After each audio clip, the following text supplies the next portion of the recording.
The broadcast is now starting. All attendees are in listen-only mode.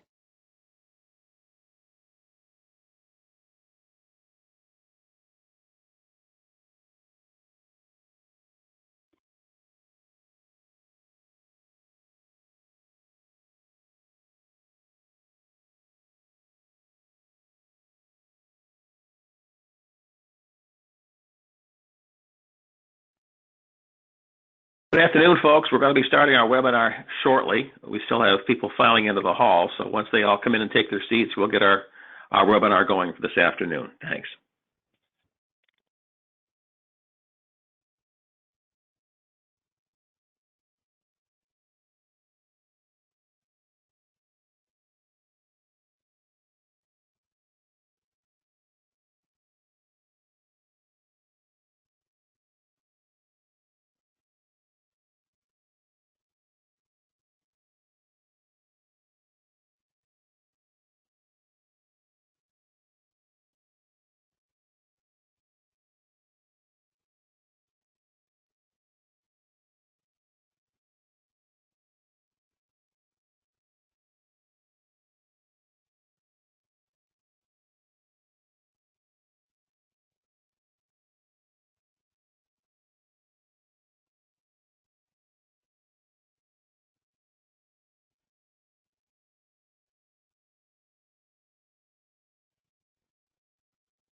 Well, folks, I guess there must be a line in the parking lot because there's still some people coming in, so we want to wait just a couple more minutes here. Thank you for your patience. We'll be starting our webinar shortly. Thanks.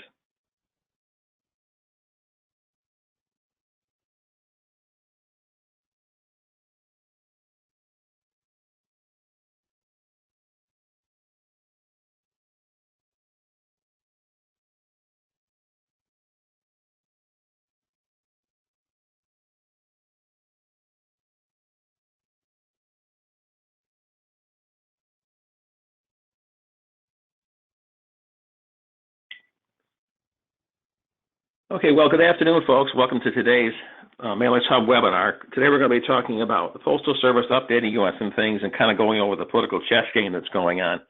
A little housekeeping stuff before we start.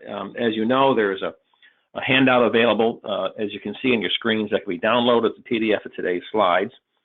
And if you have any questions, there's a question box on your screen into which you may type your questions, and I'm doing my best to monitor the box and make sure that that I see what's going on. After the webinar is over, our subscribers will be able to access a copy of today's webinar once it gets processed and posted. And afterwards, everybody will be getting a short survey just to find out if this whole thing works, and asking you more particularly if there are some topics about which you'd like to hear more, especially in this economic time when everything's kind of up in the air. So with all that covered, I think we'll start with Michelle is helping me today, and she's going to be moving the slides while I look at the question box. So Michelle, go ahead on to the next slide, if you would, please. Today we're going to be covering a number of general areas. Of course, the Postal Service's current volume and revenue, which is an interesting story. What's going on in postal operations, what's going on legislatively, the outlook, and of course a summary of where things stand right now, and a little bit of more information about what you can look at for resources. As I said, during the course of this, if you have any questions, please type them into the box, and that'll be good to help stimulate some conversation here. Going on to the next slide, which covers volume and revenue. It's no news to say that volume has declined pretty steadily since March. 3 times a week, We have a conference call with the Postal Service, and they review the numbers. From week to week, rather, the decline in different categories of mail will vary, but suffice to say that they've all been going down, although by different degrees. Right now, revenue is down about $500 million compared to where it was under the plan the Postal Service had. So where it should be and where it is a gap of about $500 million. For the week of April 20th, which is the last week for which the Postal Service had full numbers, as you can see, volume was down just over 28%. First class was down somewhat less than the other classes. Single piece mail was down by 16.6, which is probably 3 times the normal rate of decline that you'd see over the course of a year. Pre-sort, which is largely commercial mail, transactional mail, billings and statements, that kind of, or statements and transactional stuff, that was only down by about 2%. And those 2 numbers haven't moved an awful lot over the past few weeks. Periodicals was down by almost 39%, which is sort of curious because much of that is committed mail. Marketing mail, of course, which is what you'd expect to be the most severely hit, is down almost 44%. That's been down by larger figures in past weeks, but so that's not quite as awful as it's been. It's still bad enough. Flat mail is down 37%, but package volume, as you would expect in this era of online shopping, is skyrocketed. It's up 50%. But we'll talk more about that later. So going on to the next slide then, you can see that there are some things beneath, some stories beneath the stories, if you will. First class mail, of course, is less affected in the case of commercial mail because less of it is discretionary. If you've got to send out bank statements or credit card bills, that kind of thing, those have to happen whether or not there's a COVID-19 crisis or not. So much of that is continuing. Of course, we're still seeing the impact of transitions to electronic formats, and now as people can get out less, maybe they're deciding to get more of their statements and such electronically, which could affect the long-term volume of transactional mail. But there's just less retail activity overall. There are fewer people going into post offices, so there's less over-the-counter business. Stamp sales are down, but online purchases from the stamp people in Kansas City, those have gone up. Stamp fulfillment business has gone up. So just as you're seeing people order groceries and furniture and whatever online now, you're seeing people order stamps online too. Periodicals, as we were mentioning a minute ago, the volume is down there. Volume is normally down every month by 5, 6, 7% compared to the previous year. So having a decline in periodicals in the long term is not surprising because, of course, people are transitioning that type of correspondence into electronic format as well. But here to see a drop as severe as we saw is unusual. And one of the questions that came up on one of the last conference calls was why there was this drop in periodicals volume. There's very little discretionary volume in periodicals. It could be sample copies or back copies or something like that. Most of it's all to subscribers. So if you're a subscriber to a periodical, obviously you're going to get your Time magazine once a week, whether there's a virus epidemic or not. So why all this is happening in periodicals, we don't yet understand.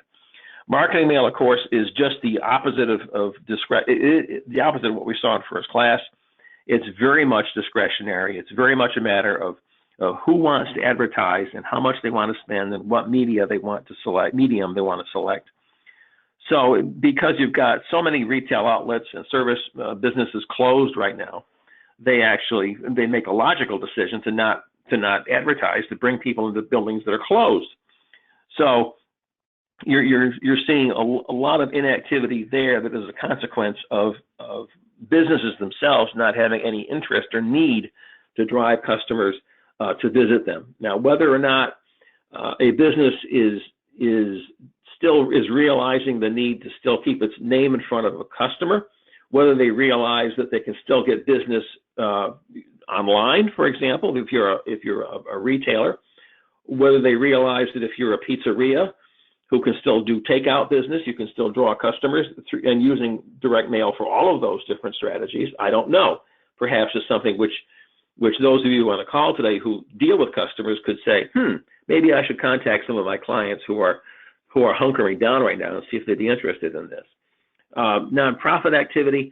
I've heard from some that nonprofit activity has declined. Others are telling me that it's going gangbusters because nonprofit organizations need to have a continuing revenue stream to support their operations. And right now, they're probably being taxed very heavily by the need of individuals who need to have some food, for example, or some support because of their temporary unemployment. So you've got a couple of different trends going on there. There has not been a breakout in the numbers given us by the Postal Service as to how commercial and nonprofit trends have varied. The quarterly numbers, which would be much more detailed, they include the RPW, which is revenue pieces and weight. It's a multi-page document that gives you much more detail into postal volume. Those won't be out along with the second quarter numbers, along with the March numbers, until next month. So let's see, package services, of course, there's the good news and the bad news here. Parcel volume going up is not just for the Postal Service. Everybody's busy. UPS people are going crazy. They're all running around delivering packages. Everybody's delivering packages now. And of course, that's because there's nobody going into a store. You're not going into stores to buy stuff, clothes, whatever. The question for the Postal Service remains, what's going to happen after this is over with? How much this volume is going to stay? We'll talk a little bit about that as we go along further on in the webinar. On the next slide, we talk a little bit about what's going on in operations. Now, people who run all other kinds of businesses are experiencing a level of absenteeism. And the Postal Service being a fairly large organization with people involved in some of the hotspots, coming from some of the hotspots in the country, they're also seeing absenteeism in some places worse than others. New York City, of course, was probably the hotspot for a while. And it had a lot of absenteeism. Right now, we've had reports from NDCs and PNDCs, processing and distribution centers in different parts of the country being impacted by absenteeism. Detroit right now, I think, is one of the worst. They're having the worst problem. But in situations where you've got facilities being heavily impacted in processing operations, the mail doesn't stop coming in. Even though we have a decrease in volume, the flow still comes in, and there's no capability in a plant to just stack it up in the corner. There's no place to put it. So what's been happening is facilities that are simply unable to staff enough equipment are offloading it elsewhere. Detroit, I guess, is moving it to Pittsburgh or whatever the NDC is.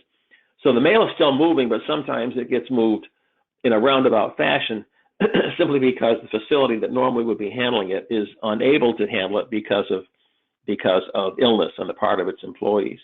Now, the obvious problem here is that if you've got something that you need to get into an addressee's hands in a certain time, this kind of rerouting and rehandling and stuff is going to extend that period of time and may end up causing the piece to be delivered at, well, let's say less than the opportune time. Let's put it that way.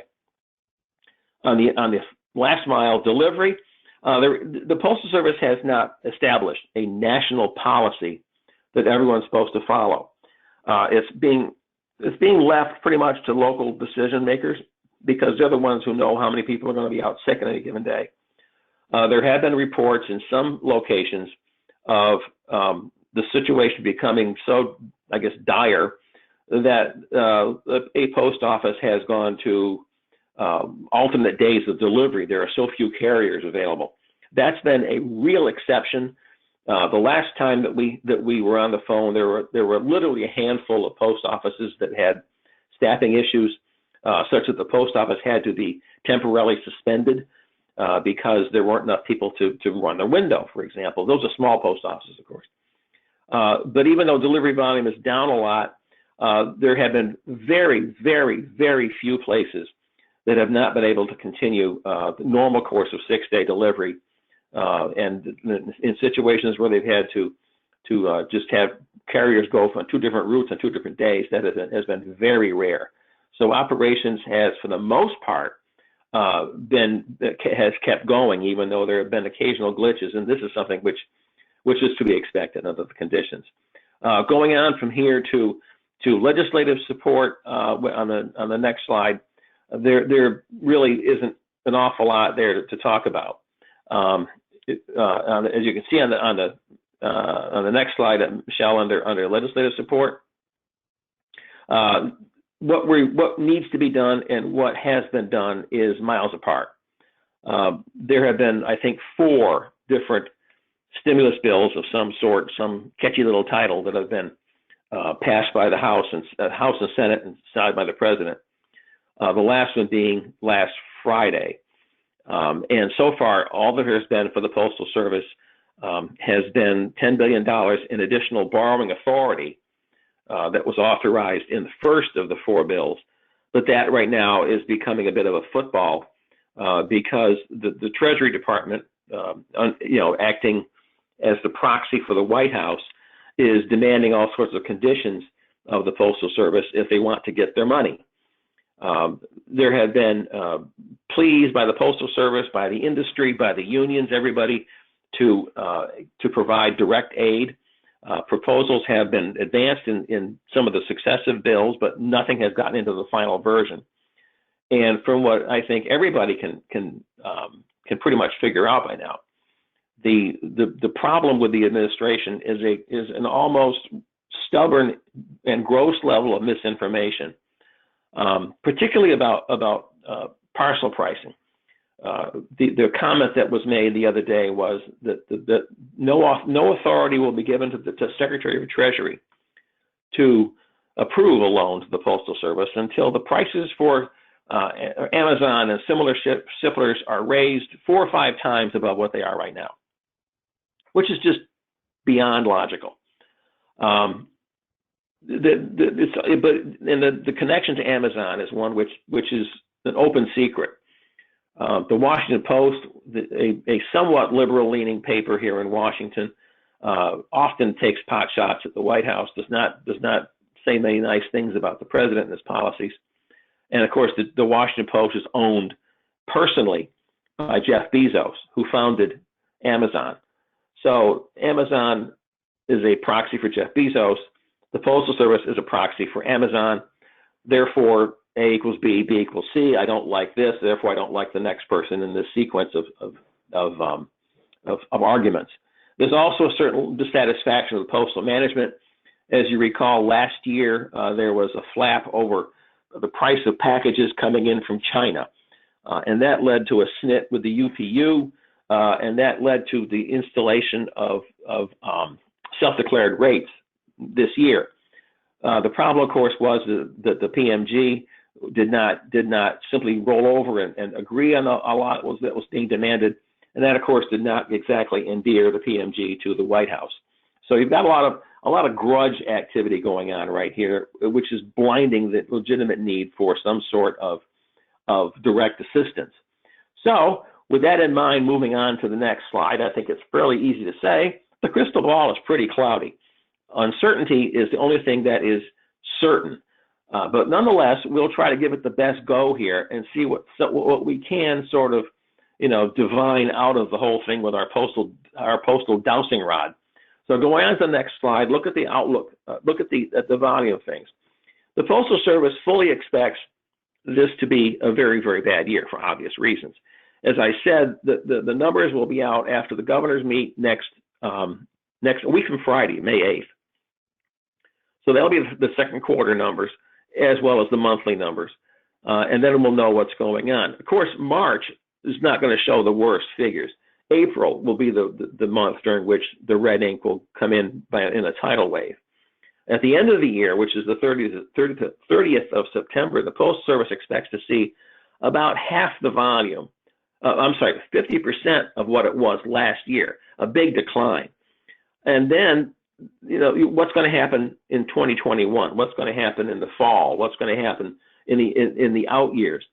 Well, the Postal Service looks back at the recession of 2008, 2009, and said that after that volume drop occurred, the return was not up to the pre-existing level. So it all didn't come back. And they expect the same thing to happen here. So if you have a volume of whatever, 142 million pieces last year, and you lose a quarter of that plus the normal decline, you're going to be bumping down into 108, 110 million pieces, a billion pieces rather, for 2021. And that's a lot less mail than there is now, of course. Clearly, that's a lot less mail. But people are taught by these experiences that they can find other ways to send messages. So once you learn this, it's going to be hard to unlearn it. It's like we're all working at home now. How many businesses are going to say, this worked out well. Why do I still have an expensive office suite when I can have people working at home? Life will go on and things will be just fine. Good question. So a lot of things are being learned by this whole COVID experience, and not all of them are things that we in the mailing business would want to see them learn. The revenue impact, of course, goes along with revenue decline. $13 billion is the expected loss for this year. That would be probably, half again or twice what would have normally occurred. And over the longer term, the loss from the pandemic and just loss of business and other things could be well over $54 billion. These are the Postal Service's numbers that they the PMG had presented to Congress in a committee, online committee hearing that she was in late April. Now, when you're an organization as big as the Postal Service, you have to have cash flow to keep the lights on, literally. So at this rate, they're going through what little cash they had, what little money they've been able to borrow, and that's going to be gone at this rate by the end of the fiscal year, by the end of September. So even though the Postal Service has made it somewhat of an unfortunate practice to be warning people about their condition and saying we're going to be running out of cash at a certain date, this time they may actually do it. They go through $2 billion every 2 weeks and they write their paychecks. So that's a lot of money. And if you don't have much coming in, of course, keeping the ends meeting is going to be a continuing problem. If they got the $10 billion that they've been offered, then they would last until probably the end of April, 6 more months, or whatever the number of months is. That's not an awful bright future either. So clearly you have to find something that's going to help them make ends meet in some way. So going on to the next slide, of course, we talk about cost control opportunities. There are just so many. There aren't that many, actually. As you know, every year in appropriations bills, Congress attaches a condition to maintaining 6-day delivery, attaches a condition that you cannot close the post office because it's losing money. So if you can't shrink your infrastructure in some way to align with workload or align with your business's volume, then you're really kind of between a rock and a hard place right there. And there are service expectations. You've got to deliver, service standards are what they are for whether it's direct mail or whether it's periodicals or something else. So it's a very difficult circumstance to make the physical infrastructure smaller or make the service demands less than what they are right now. The contracts the Postal Service has are also not very smart. If you look back, if you think about it, they made the agreement decades ago with the unions to insert a no layoff clause. So if you're a gas station, if you're a restaurant, if you're a retail store, and you're having a downtime, you can lay people off until you need them again. The Postal Service can't do that, period. They have hundreds of thousands of employees who are career employees who have this protection that they have to have come in every day for their 8 hours, whether they have a lot of work to do or not. And that is a very severe problem if you're spending $2 billion every 2 weeks on payroll. There is a limitation, of course, in the contracts about what proportion of employees can be non-career or part-time. They're probably not working right now, or they're probably needed to cover absences. And at the same time, you've got people guaranteed raises, cost of living adjustments, which are going to simply add to cost. And there is this bizarre thing called a ban on crossing crafts, which means if you're in let's just take a post office, and you've got 12 career clerks and 12 career carriers, and you've got 6 carriers out, and there's nothing for the clerks to do. You can't send the clerks out to deliver the routes because the contracts won't allow you to do that.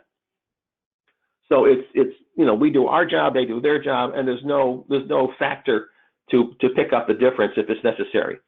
So because labor is the lion's share of postal costs.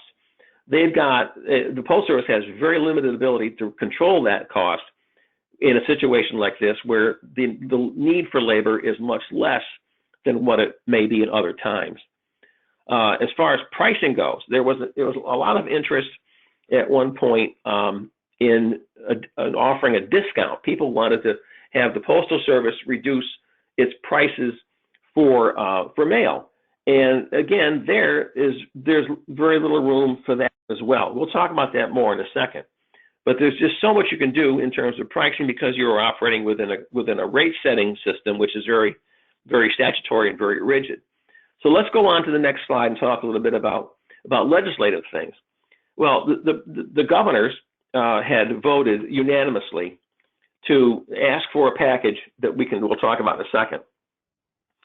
And that, along with pressure, as we mentioned, from the unions and the industry, there's unanimous message, if you will, from the interested stakeholders, to use the term of art, that something needs to be done to keep the Postal Service functioning properly, viable.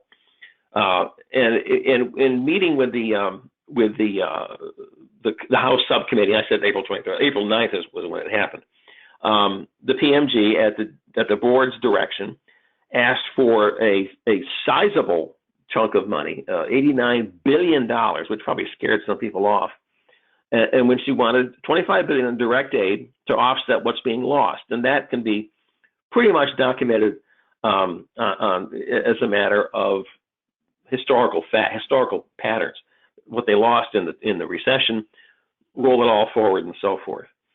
$25 billion more in modernization. A good chunk of that may be for new vehicles. There's also for updating plants, updating facilities, increasing automation. And those two things were criticized in some situations, in some quarters, for lacking what you might call detail. If you're going to ask for $50 billion, some people might say, well, give me a plan, what you're going to do with it. I want to know, I'm going to spend X amount for this, X amount for that. And that sort of refinement, based on the published information that was sent out, was not included. So there were some concerns about that. The last $39 billion was in forgiven loans. Right now, I think the debt load is somewhere around 14 or 15 billion. And then new loan authority that may be approved going forward. Now, the interesting thing was, the PMG pointed out, is that this is all based upon current assumptions. And I don't know if it was intended to be frightening, but it's honest to say those are our current assumptions, and in truth in lending may not be the worst case. So that's the caveat, that one of the important caveats that she used. And of course, none of this has to do with some of the longer term issues that we've heard about forever, about Medicare integration as a way to reduce employee costs, about reducing the pre-funding obligation or changes to the business model or pricing rules. This is strictly a financial issue, which is, I guess, what's the expression when it's hard to think about draining the swamp when you're up to your butt in alligators. So at this point, they're dealing with the alligators, not the long-term draining of the swamp, to use the analogy. The next issue will be regulatory. On the next slide, we talk about some issues that have to do with the Postal Service's rules. The first section, of course, being things that come out of business mail acceptance. What are you going to do with mailings that are eventually set free, but that were prepared weeks or months ago using the then current mailing list, the ad labeling list? The pre-sort would be by then out of date. The IMB uniqueness may be out of date. The last time we talked to the Postal Service, they have been hearing about this. They're working on resolutions for undocumented mail. They're working on a policy that may extend a variety of provisions until the end of June. So depending on what comes out from that, eventually, maybe by this week or whenever, we'll see some of how the Postal Service plans to deal with these consequences of mailings that have been delayed at the producer's request for a number of weeks or a number of months. We talked a moment ago about this rate reduction idea, and if you read the newsletter, which I know you did, About 2 weeks ago, we had an article that kind of laid out the challenges related to the notion of rate reduction. If this were J.C. Penney, well, I shouldn't use the name of a potentially bankrupt company. If this were Amazon, here, this is a good example, and Amazon wanted to put everything on sale, they could. They could simply say, we're going to, offer 10% off, we're going to offer 25% off, we're going to give you a coupon, blah, blah, blah. The Postal Service does not have that flexibility because they are within a regulated rate-setting environment. So let's just say for conversations that they wanted to do this. Well, first the question is, where's the need? All right, we all know that the industry needs to have business, but they're not going to write checks to mailing companies. They're going to write checks, if you will, reduce rates for the folks who pay the postage. Which folks who pay the postage? Some folks, let's just say the electric company, they're going to send out their bills whether there's a recession, whether there's a COVID pandemic or not. You still got to pay for your electricity. So why would you want to reduce their rates? Then you have other companies who are really suffering, let's say, who really need to be encouraged to come back to the mail. A local restaurant chain, a retailer of some sort.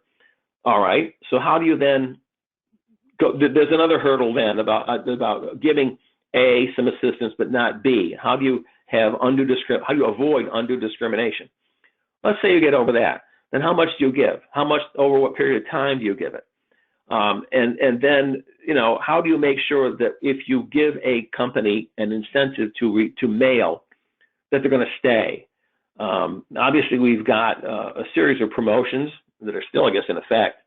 The Postal Service has in effect over the course of this year, they've had in past years.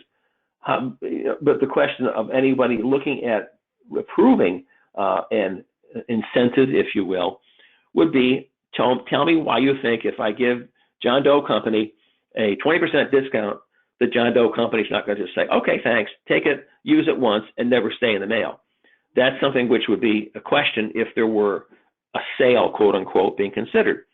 The biggest thing, of course, is given the fact that they're losing money out every pour, how do you justify giving a discount to even make your losses even greater? Is it like, a loss leader? I'm going to lose $10 today to make 20 in the future. If you're a retailer and you believe that and you can afford to risk it, why not? But the Postal Service doesn't have that kind of. They're not that. They're very risk averse for one thing. But even if they had the incentive of the desire to do this, they don't have the latitude within their rate setting process to do so. As you can see at the bottom there, the chairman of the Rate Commission came back promptly after the industry wrote a letter asking for a rate break, if you will, and said, we will promptly consider anything that's in conformance with existing law, which doesn't really say anything because current rules aren't, what it says is the current rules aren't going to change. We're not going to change our rules because you want to have us do something different. It's not going to happen. There's nothing in the law to allow a stimulus, if you will. There's nothing in the law to let people get a rate reduction because we want to encourage them to do something in the future. Plus, there's always the cost coverage issues, which have been the bane of existence for a lot of mail categories for a long time. So that's kind of where things stand as far as regulatory issues. So let's just kind of look at what's going to happen then to the commercial mailing industry. Well, this is something which I don't think I may need to tell you, but it's going to be a very difficult period, shall we say. Some companies are going to be experiencing a loss of clients. Some are going to go away and come back. Some may come back and want to mail more, but that's probably not going to be the rule. That can be more the exception because of decreases in advertising budgets as companies are trying to get back on their feet, and migration or diversion, I guess, of what might have gone into the mail to other less expensive, but arguably also less effective media. How that affects the company is very much a matter of where that company stood, where that company was when the music stopped. Were they healthy? Were they highly leveraged? Had they invested a lot of money just recently in expensive equipment, or was it all paid for? How diversified are they? Did they have 2 or 3 big companies on whom they depended for their livelihood? Or did they have a diversified portfolio of clients? What was their relationship with their bank? Did they have access to capital? Did they have a line of credit that was not maxed out? Does their bank believe in them? Does their bank support them? We had during the recession, we had one rather successful company go out of business because its bank was sold, and the acquirer pulled their line of credit. So there's a problem right there that's really that takes the bat out of your hands, to use a baseball term. And how much can an individual company flex in its business model? If you are a company who does one thing, no matter how well you do it, you may be in a greater risk. You may be at greater risk than if you had a number of business lines that you could kind of use to support each other if one suffered more than others. So survivability is going to be a lot of, well, it's like in our individual lives. What do we have money in the bank? What do we have stockpiled? What's our alternatives? What's our options? How have we prepared for the rainy day, when this is, of course, like the deluge? How have we prepared? How can we manage our debt, manage our cash, manage our workforce, manage our business, manage our facilities and our equipment? How do we do all this to the best of our ability, while at the same time knowing that, well, you know what happens. There's a four-letter word in it for stuff that just happens, and that you can't control.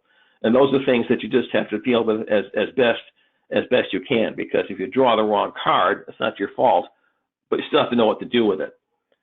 So, let's look ahead for a second at then a summary on the next slide, summary of the things that we've talked about today. We know we're going to have a continuing revenue loss through the end of the year, and that things are going to eventually stabilize going into the next fiscal year, which is, of course, October, 5 months away. But even then, it will not come back to where it was 6 months ago. Full service finances are becoming critical. What's going to happen? Is it going to fail? Whether it completely comes to a stop, they turn off the lights and everybody goes home, that I don't think is a reasonable thing to worry about. How much on life support they're going to have to be before something is done is another question. So legislative relief, I don't see something coming, but who knows? Maybe the White House will have a change of heart one day. But until that happens, you've got a real problem. And at the same time, it's difficult to downsize the Postal Service because of a variety of factors. So as we deal with them, they're going to work with the industry to some degree. They can't give us the money back we'd like. And at the end of the day, or the end of all of this, there will probably be fewer businesses, but healthier businesses surviving all of this. Looking on to the next slide, I guess you can see we've got a few sources of information. Our website has a page that has all the stuff from not just the Postal Service, but some stuff from CDC as well. We have our newsletter that goes out every 2 weeks, which, all kidding aside, I really do hope you read, because that's where you get the painful detail about all of this. We had the issue come out yesterday, which had information, and of course 2 weeks ago was when the start of this wave began. There are industry alerts and DMM advisories coming out virtually every day. Much of that is repeated on our website and repeated in the newsletter. So those are things you need to look at, because if you're going to survive all of this, you have to kind of know what's going on. Last slide just kind of has a little bit of my little comment here. In a regular chess game, the players sacrifice the pawns to protect their most important pieces. But in the political chess game, the players sacrifice the pawns to serve their own purposes. And I think, who are the pawns in this game? Well, I think those of us on the call know the answer to that very well. That when you've got two ends of Pennsylvania Avenue fighting back and forth, and people across the rotunda fighting back and forth for political advantage, I think their interests do not lie where they should be, with the people who are paying their salaries, but with the people with their own political advantage. Let's put it that way. So that's an unfortunate case. I don't mean to sound cynical, but I don't think that's exactly unrealistic to say either. So at the end, one more slide, just ask you if you have any questions today. If you do, you can. I've got a couple here. Let's see. One caller said that apparently periodical, explaining some of this situation, that they mail about 5.5 million pieces a year through subscriptions, but they're down about 18% because their clients are literally stating, we shouldn't be mailing at this time, and they're unwilling to pay. So they're deferring subscriptions and tacking it on to the end of their contract.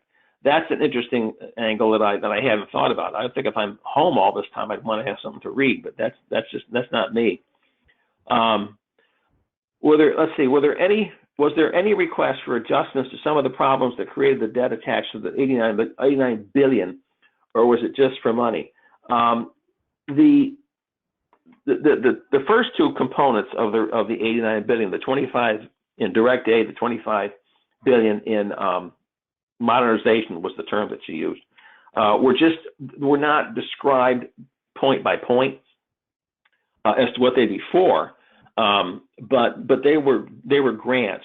The 39 billion that was the final piece of this was a combination of forgiveness of current debt and additional borrowing authority. Right now, the Postal Service's borrowing authority is 15 billion, and although they had paid some of that back a few months ago, they probably got it all borrowed back again. The 10 billion that was in the bill would be raised to 25. So the 39 billion that was borrowing authority was a combination of forgiveness and new borrowing authority above that. Probably 20, I guess 25 and 14 is 39. So there you go. Let's see, another question. Are people noticing that USPS delivery is quicker because of increased available capacity? I have not heard that spoken to either way. I don't know. In some ways, it would make sense that you've got, a somewhat clearer highway to get things through the system, but if you've got fewer people processing mail, or you have the same number of routes, that may not make a difference in that case. But I have not noticed any change in delivery speed. Let's see, another question here. In the last week or so, the New York Times published an editorial in support of saving the USPS. And yesterday's New York Times, Senator Gillibrand published an editorial explaining her USPS rescue proposal. Do you think there's any hope that Congress will act to save the USPS independent of the White House? Well, I've got a couple of things. First, it's very easy for anybody in Congress, House or Senate, to develop a proposal and to publicize its announcement. We had something from Representatives Connolly and he's from Virginia, and Carolyn Maloney from Long Island a few weeks ago. They wanted all this stuff done, and they publicized it, and it got a lot of press.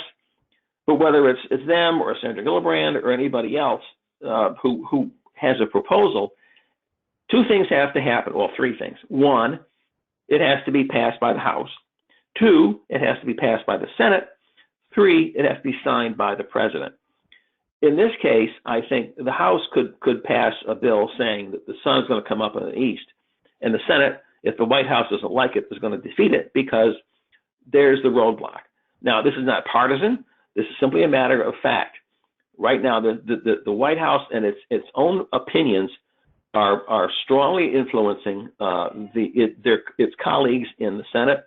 That we're seeing that in the lack of success on postal assistance. So unless there is something overwhelmingly popular that is passed by both houses and vetoed by the President, and then the veto is overridden by Congress, I don't see anything happening until that logjam is broken. And the Times, Washington Post, Boston Globe, you name it, everybody now is coming out saying, to one degree or another, the Postal Service is valuable. It can't be allowed to die. We have to do something, yada, yada, yada. But all that's all well and good until there was a political reason, a political motive for the political animals in Congress to do something, to give them the courage to do something. It won't happen. They are looking at elections coming up. They're looking at support from their parties. They're looking at how I will be backed or not backed by the administration. They're playing another set of cards entirely. So what may seem like the right, moral, honest, and decent thing to do to all of us is viewed through an entirely different prism in a political context. And I don't mean to be a cynic, but that's it. Let's see. How do you differentiate how the USPS is a constitutional service for citizens and all the financial problems? It's a federal department, even though it's no longer a cabinet level department. It's an independent agency within the executive branch of the government. It's still a federal creature. So if you think it's duplicitous that Congress is saying, and out of one side of its mouth, that you have to have this service, on the other side of its mouth, it's not supporting what it says has to happen. You got to look at the way things operate in politics. It wouldn't be a mandated program, and it can go to any part of the government, any agency, often comes without appropriation to pay for it.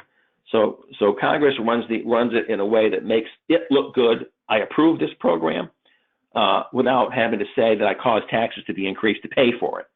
So it's upsetting, but it's not surprising in the political sense to see that you have decisions being made to sound supportive of the Postal Service as a vital public service, while at the same time seeing actions taken that don't comport with that perspective. They're just not doing it. That's another question. Would the USPS ever consider some type of promotion that would be geared toward smaller mailing for small businesses? Maybe 500 pieces up to 10,000. They must use informed delivery. Then the first time they mail us 2%, next time 3%, next time 4%. But then maybe those small businesses could see how valuable the mail is and continue using it. Well, it's not an unreasonable idea. But going back to what we talked about before, it's got to pass dozens of hurdles within the Postal Service and at the PRC before that could happen.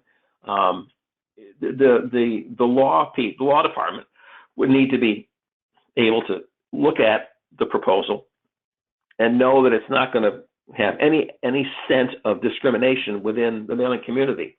It's going to have to be something which is objective and defensible. Then you have to have the finance folks say, we can afford to take a hit on that. And they have to have the PRC buy off on it. It's not a bad idea, but does it pass the muster that it's going to be approved, that could be approved? That's a whole other issue, and that makes it much less likely. How real is the privatization rumors that Amazon will buy the USPS?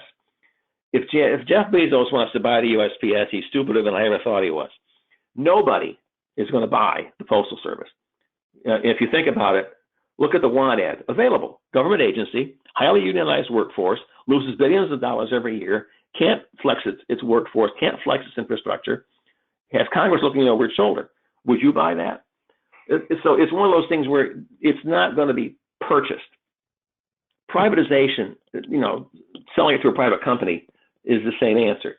But what could happen, and what may not be an altogether horrible extension of current policy, is have pieces of it privatized.